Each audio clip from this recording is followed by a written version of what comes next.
Hi everyone. This video will provide the lecture for week 6 of Theories in Career Development.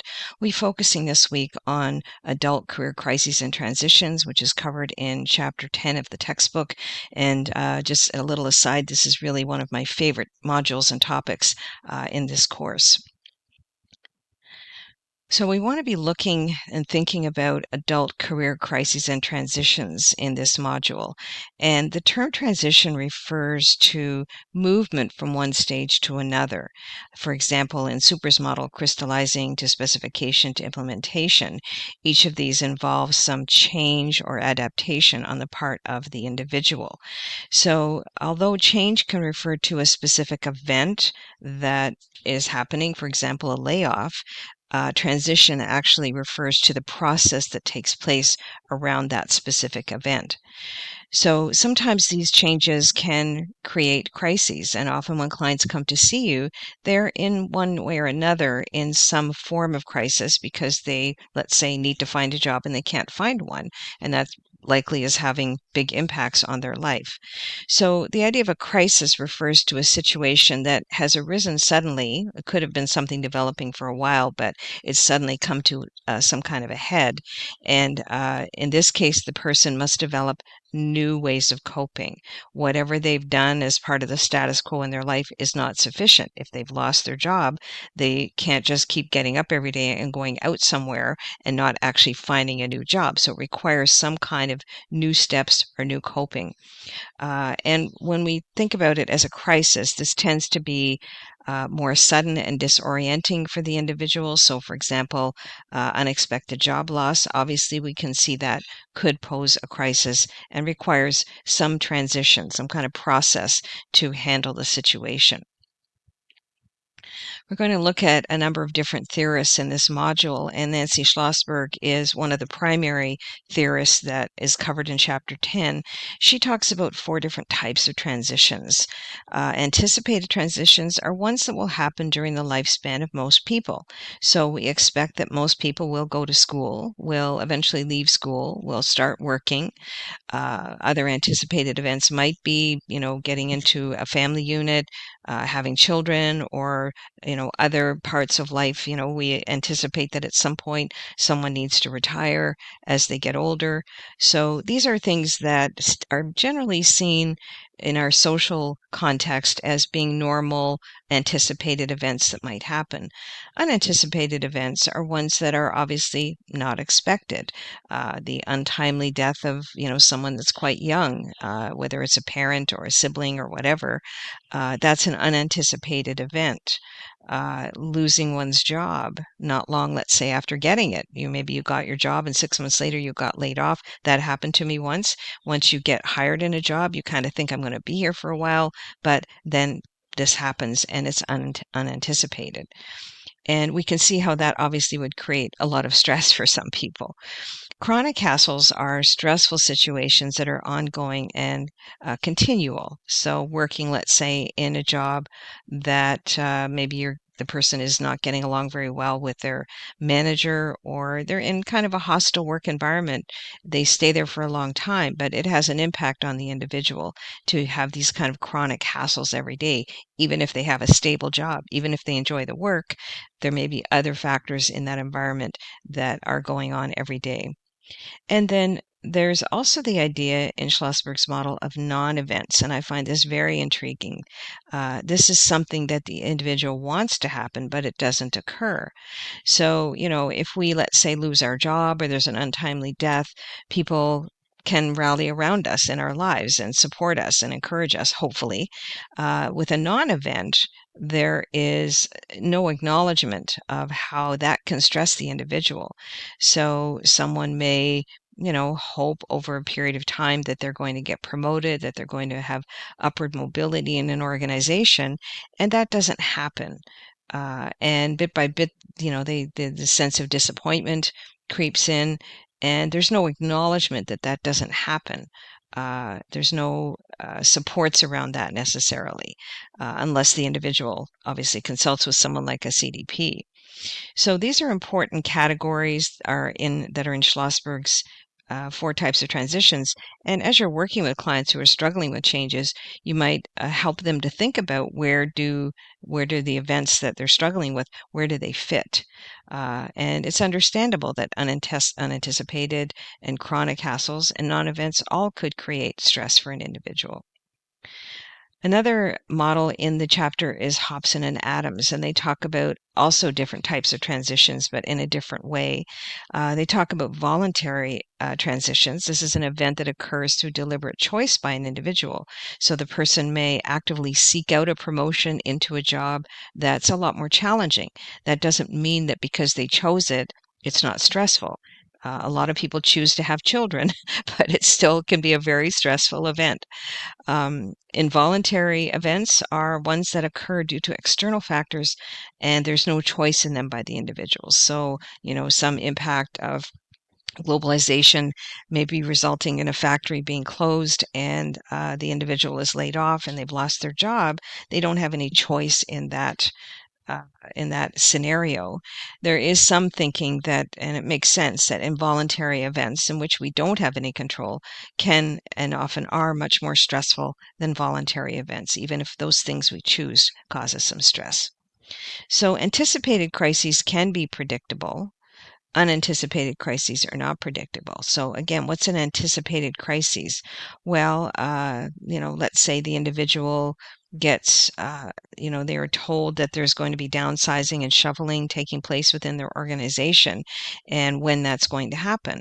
And that, there's going to be an opportunity for them to move into another job, but that can still precipitate a crisis. Maybe it's just not quite, maybe they love their job, it has high salience for them, and they really feel a sense of loss being moved into a different job, but it's predictable.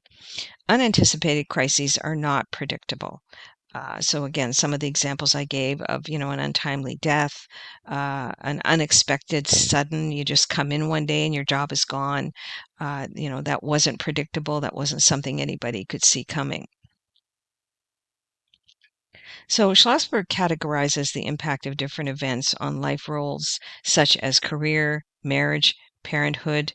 These are, again, often anticipated events, but they still require individuals to adapt and change, and they can cause both positive and negative stress. Anybody who's had a baby can attest to this idea of, for most people, it is seen as a wonderful, joyous event, but there's also, negative stress. For the woman, it's a very hard thing to go through childbirth. There's a lot of transition and adaptation that has to happen in a household, really on a long-term ongoing basis once you have children. So we need to acknowledge both the positive and negative stresses of events that are happening to our clients. And she also classifies events into normative role transitions, non-normative events, and persistent occupational problems, such as working in let's say a toxic work environment where there's a lot of maybe aggression or microaggressions taking place. So these normative events tend to, again, be anticipated and voluntary. So starting a full-time job, retirement.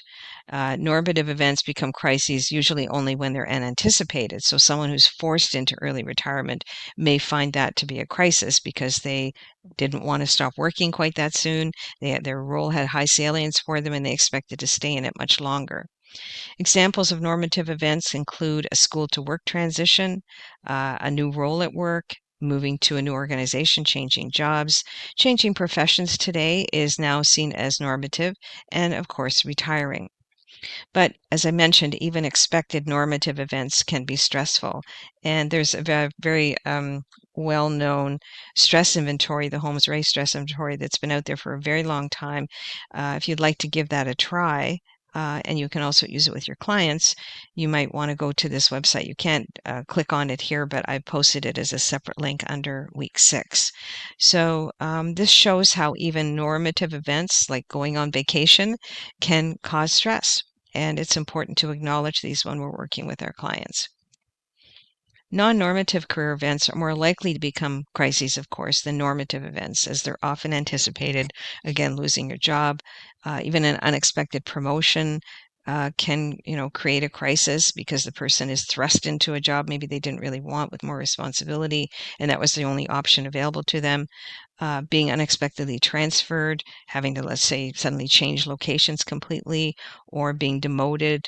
All of those could be seen as creating crises for clients. Some may have a greater or lesser impact depending on the salience of the work role to the individual. So for some people, losing their job might be definitely precipitate a crisis. For others, they might say, philosophically, well, you know what, I really didn't like that job all that much anyway, and now this is giving me an opportunity to explore what I really want to do with my career. Persistent occupational problems are ones that occur over a long period of time and have a cumulative effect. So this can include being in an environment that has high pressure, high stress on being productive, on deadlines that might in fact be impossible, managers who keep piling more and more work on without any acknowledgement of or recognition of, really it's almost an impossible workload, unpleasant work conditions, poor work relations with colleagues and supervisors.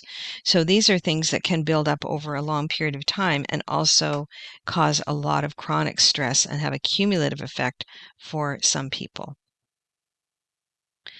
There are also within this chapter, there's an examination of the different types and new types of career transition models. It's, in the past, it was decades ago seen as just a common thing that you'd finish schooling, whatever education you were going to take, you'd go into an organization starting at the bottom, you'd work your way up the career ladder to as far as you wanted to go, stay with the same organization for most of your career. Some people may still be following that particular career pathway, but it really has been disappearing in recent decades. So we have some of these new types of models that they talk about in this chapter: kaleidoscope careers, boundaryless careers, and protean careers. And all of these reflect changes in the structure of the labor market. Precarious employment, gig economy, contract work reflects the reality that people are more often changing careers and creating different ways of moving through their career than that traditional model I mentioned a moment ago. So kaleidoscope careers are, you think of the idea of a kaleidoscope, many pieces of different colors that change and move at the same time. People can use different styles to create a dynamic career that doesn't follow the typical pathway. And within kaleidoscope careers, individuals are making decisions that are authentic and true to their own values. The imbalance is important to them. They consider the impact on self and family, and also that the work be challenging. The work is exciting and stimulating. An example here could be that in an early career of someone following the kaleidoscope pathway, maybe they start out as a management consultant focused on challenge. They're in a period of their career where they are doing rapid learning, advancement, travel, long hours. Maybe you yourself were like this at the beginning of your career. I know I was. I didn't turn down any opportunity to learn and grow and to advance my career. Then people who are following this pathway in mid-career may transition to an internal strategy role where they're prioritizing balance. So they want more predictable hours. Maybe they have caregiving responsibilities. They're seeking a better balance. And so they may, transition into a role where they're not doing so much of this, but they're in an internal type of role in their organization. And later in their career, they may move into teaching and part-time consulting, emphasizing authenticity. They look for opportunities that align with their values and that the work is meaningful. And I can certainly, on a personal level, relate to this particular pathway quite closely. Boundaryless careers are where the transitions are more frequent. People rotate in and out of jobs, they take temporary assignments, they get transfers. There's an increase in the complexity, both in the nature of the work and relationships with coworkers if you're moving around a lot. It also includes individuals who work on their own, but they're consultants to a company. And these individuals have a need to be flexible and adaptable to deal with an unstructured career. An example here might be someone who starts as a full-time social media marketing coordinator in a retail company. Then they move to a similar role for a startup company in a completely different industry. And then they leave traditional employment to work as a freelance digital marketer. So what they're doing is here building a portfolio career with multiple clients, short-term contracts, and remote work. And we can see how that's very much relates to the gig economy in today's labor market. And then lastly, protean careers are also demonstrating characteristics of flexibility, adaptability, and versatility. These individuals are self-directed and make their choices based on personal values. And there's a preference for being mobile within an organization and between organizations. So an example here could be someone who begins as an HR generalist in a mid-sized company. Over time, they notice growing dissatisfaction and reassess their personal values. And I certainly heard from many of you in the week one discussion board how you were doing a different type of work and realized, some of you in HR, that you wanted to work more directly with clients. That your values weren't quite being fulfilled through the work that you were doing. So they choose roles that align that align with personal definitions of success, even when they don't offer promotion or higher pay. And as an example here, leaving a secure job to become an independent career coach, measuring success by meaning, autonomy, and impact, not status. So there is a bit of overlap in the concepts here, but essentially the protean career is self-directed and values-driven. Kaleidoscope careers reflect shifting life priorities, and boundaryless careers emphasize movement across organizational and occupational boundaries. Any and all of these career paths can be considered fulfilling, and it helps to recognize there are different ways to move through one's career. It helps to normalize the individual's past career pathway, where they might say, well, maybe I shouldn't have jumped so much from one job to another, when in fact, that's a perfectly legitimate way to move through your career. And it can also help to generate options for clients who maybe can't go back to that permanent full-time job that they really loved, but maybe they can be a consultant or they can start their own business. So it's important to just be aware of these as different options for your clients moving forward. And of course, we want to talk about the transition of job loss. It's a common career transition and crisis you're going to help your clients with. And the reality is that people who have lost their job often experience more depression, anxiety, and reduced self-esteem, especially if they've been laid off, fired in some way. People's self-esteem does take a hit. So it can affect the sense of coherence in the individual, their confidence in themselves and the world, their physical health, their coping skills, and can have negative effects such as an increase in substance use and abuse. But positive change and growth can also occur. And so being able to positively appraise oneself at this stage, to take kind of an inventory of skills and accomplishments, can affect the client's ability to cope with job loss. And you can help with this in your work with your clients. As you're learning the common assessment model, in the step where help the client to identify all their skills and their strengths and their achievements. Doing a dependable strengths activity can really help to boost a client's confidence and help them realize, I do have a lot to offer. Even though my self-confidence has taken a hit, I've still got all of these skills in my inventory. And adopting and helping the client with problem-focused strategies such as searching for work, seeking training, and relocating are shown to be important as well. And this is again where you can really help clients with different strategies and different approaches as you're learning in job search how to strengthen their ability to find work. So models of transition and change for adults can be applied to the career development processes, of course. No one model fits every individual. Uh, I've talked about Nancy Schlossberg. William Bridges is another, and Hobson and Adams, Bramman and Brago. They've all done important work on this subject, considering how these transitional models can apply to clients. So in Hobson and Adams' model, there are 7 stages. That's a lot, and I'm just going to go through these quickly. I think you'll be able to see quite easily how these fit with Schlossberg's model, which we've just discussed.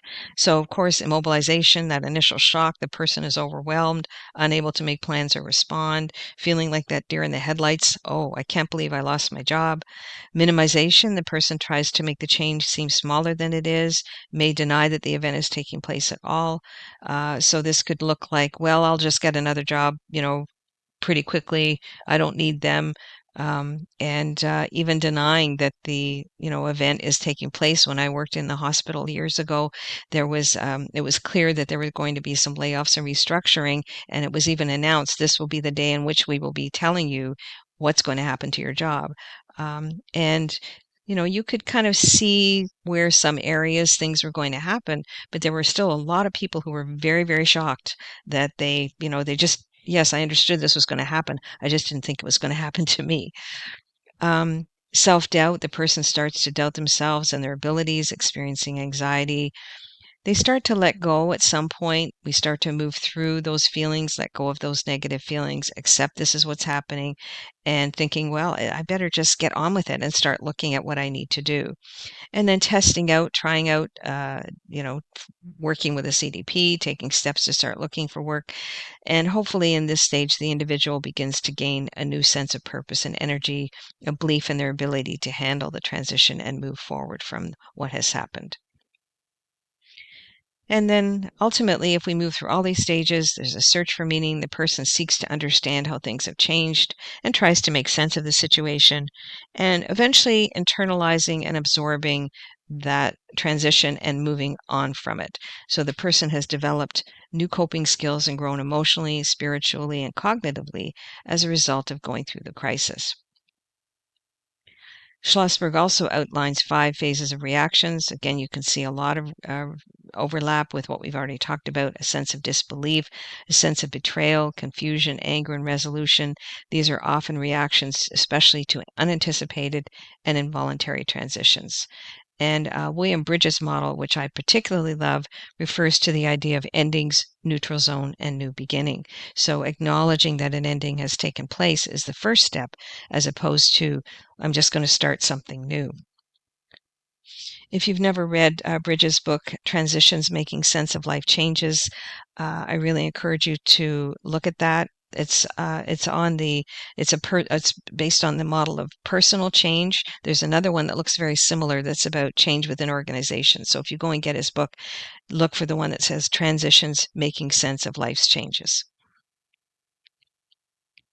People can also have temporary reentry and leave taking from the labor force. Patterns in and out can be relatively easy or can be difficult if the transition is planned and expected. So, for example, maternity leave, it is often, though not always, easier to cope with than, let's say, someone who has a disability that forces them to occasionally take a time out from the workforce. And if it's not voluntary and it's unanticipated, then, for example, a person returning to work after the death of a partner, it can be very difficult. We also want to acknowledge here the impact of sexual or other types of harassment on careers.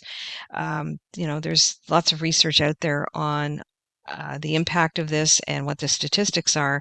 And of course, that's underreported. So for lots of cases that are reported of harassment, there are lots that go unreported.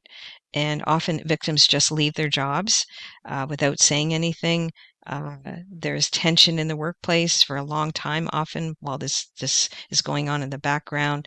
The individual's self-esteem and life satisfaction are lowered. There's an increase in both physical symptoms and psychological symptoms like depression.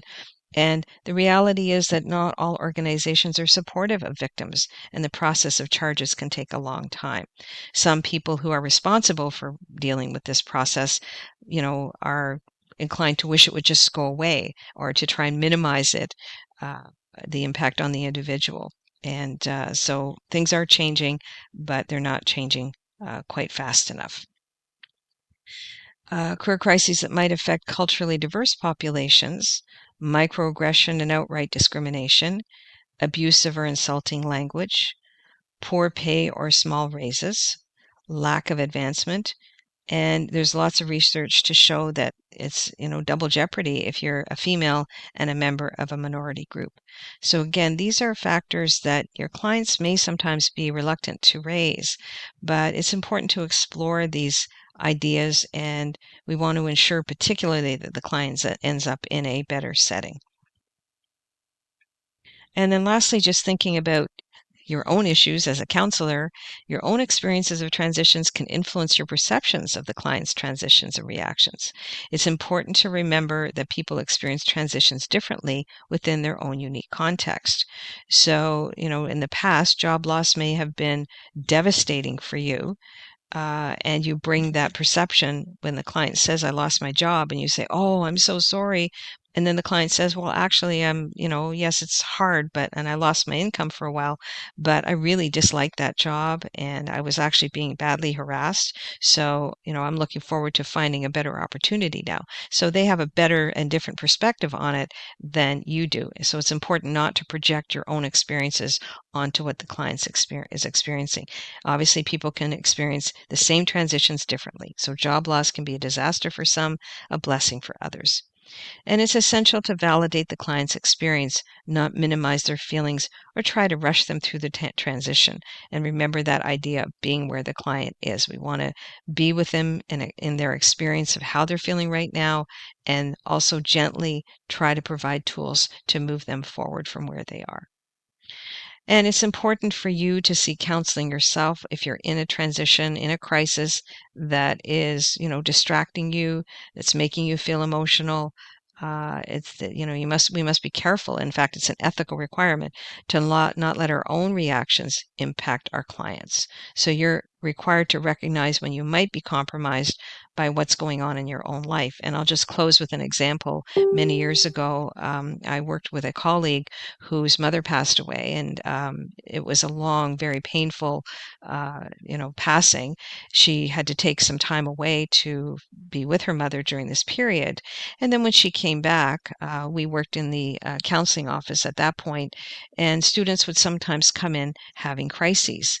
And so we all recognized that our colleague was just not in a position just yet to deal with any major crises. She, was still shaken by what happened. When she came back, she was just coming back for half days for a little while.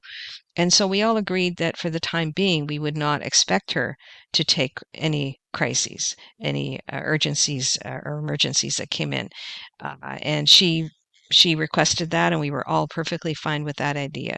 So it's important to just recognize when you're in a position to possibly be compromised in working with your clients. So that's all for this particular module. Thanks very much for watching. And as always, let me know if you have any questions.